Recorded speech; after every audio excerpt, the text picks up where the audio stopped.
Hello everybody, welcome to সামিনাস kitchen. আজকে আমি আপনাদেরকে বানিয়ে দেখাচ্ছি মশালা চা। মশালা চা বানাতে যা যা লাগবে তা হলো চা পাতি, লবঙ্গ, এলাচি, দারচিনির গুঁড়া বা দারচিনি, চিনি পরিমাণ মতো, 2 কাপ দুধ। এই চা বানাতে আমি কোনো পানি ব্যবহার করব না। পাত্রে আমি 2 কাপ দুধ ঢেলে নিয়েছি। এখন আমি একটা লবঙ্গ,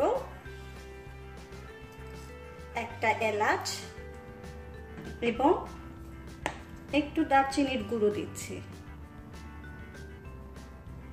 দুধ উতরিয়ে গেলে এটাতে 2 চামচ চা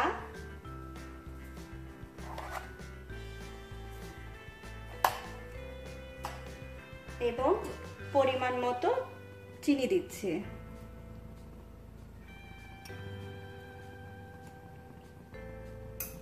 এবার আমি একটু নেড়ে দিব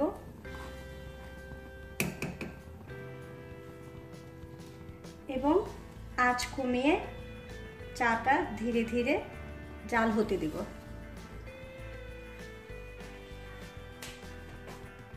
তৈরি হয়ে গেল আমাদের মশালা চা। খুব সুন্দর গন্ধ আসছে এবং রংটাও দারুণ। ঢাকা ভার্সিটিতে এবং ঢাকার বিভিন্ন জায়গায় মশালা চা খুবই ফেমাস। এখন থেকে আপনারা বাড়িতে বসে খুব সহজে এই চাটা বানাতে পারবেন। আর আমার এই রেসিপিটা ভালো লাগলে আমার চ্যানেলে লাইক এবং সাবস্ক্রাইব করতে ভুলবেন না এবং নিচে কমেন্ট বক্সে আপনাদের মতামত আমাকে জানাবেন। ধন্যবাদ।